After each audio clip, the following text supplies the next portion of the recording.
다음은 아프리카 돼지열병 소식입니다. 오늘로써 발병 28일째 감염 확진 농장은 5일 전 14곳으로 늘어난 뒤에 더 확산되지는 않고 있습니다.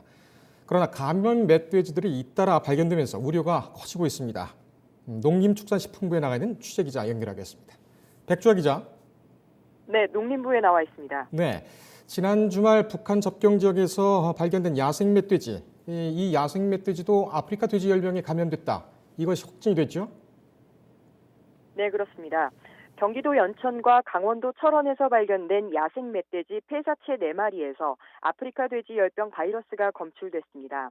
국립환경과학원은 지난 12일 강원도 철원군 민간인 출입 통제선 내에서 야생 멧돼지 폐사체가 발견됐다는 신고를 받고 현장에 출동했는데요. 당시 발견된 야생 멧돼지 폐사체 2마리에서 ASF 바이러스가 검출됐다고 어제 밝혔습니다. 앞서 11일에도 경기도 연천 민간인 출입 통제 지역에서 발견된 멧돼지에서 ASF 바이러스가 확인됐습니다. 이로써 ASF 바이러스가 검출된 멧돼지 개체수는 총 5마리로 늘었습니다. 비무장지대 남쪽에서 바이러스가 검출됐다는 점에서 논란은 더욱 커지고 있습니다. 지난 2일 연천 비무장지대 안에서 ASF에 감염된 야생 멧돼지 사체가 발견된 바 있습니다. 남방 한계선 남쪽에서 감염 사례가 나온 것은 처음이었는데요.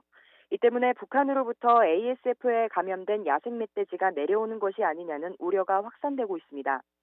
이에 국방부와 환경부는 우리 측 남방 한계선 철책에는 과학화 경계 시스템이 구축돼 비무장지대 내 멧돼지 등의 남측 이동이 차단돼 있다고 밝혔습니다.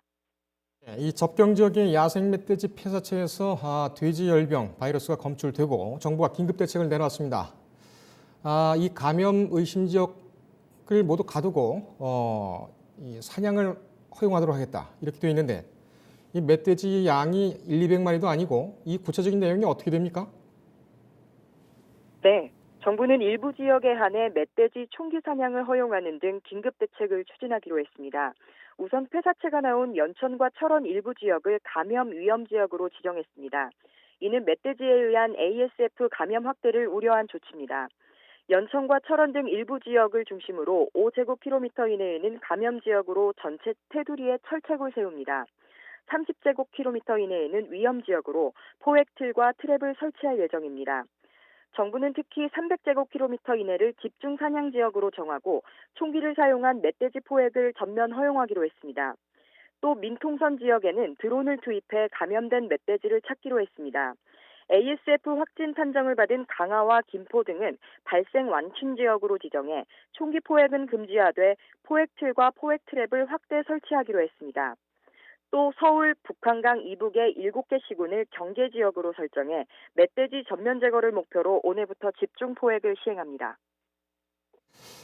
이번에 멧돼지 확산, 이 멧돼지를 통한 열병 확산은 좀 차단이 돼야 될 텐데 시장에서는 이 초반에는 돼지고기 값이 올랐다가 지금은 오히려 떨어지고 있다면서요. 이거 왜 그렇습니까? 네, 축산물 유통 품질평가원에 따르면 지난 11일 도매시장에서 돼지고기는 키로당 3,196원에 거래됐습니다. 수급 불안 우려에 돼지열병 발병 이후인 지난달 18일 6,201원까지 올랐던 것에 비하면 가격이 절반 가까이 떨어진 셈인데요. 줄어든 돼지고기 수요와 정부가 돼지열병 확산을 막기 위해 특정 지역의 돼지를 숨에 도축하면서 한꺼번에 물량이 경매시장으로 쏟아졌기 때문입니다. 이에 소비자 가격도 내림세로 전환됐습니다. 지난달 16일 키로당 2만 127원 하던 삼겹살 가격은 30일 2만 1,858원까지 올랐지만 11일에는 다시 19,302원까지 떨어졌습니다. 이상 농림부 브리핑룸에서 뉴스토마토 백주아입니다. 정책부 백주아 기자였습니다.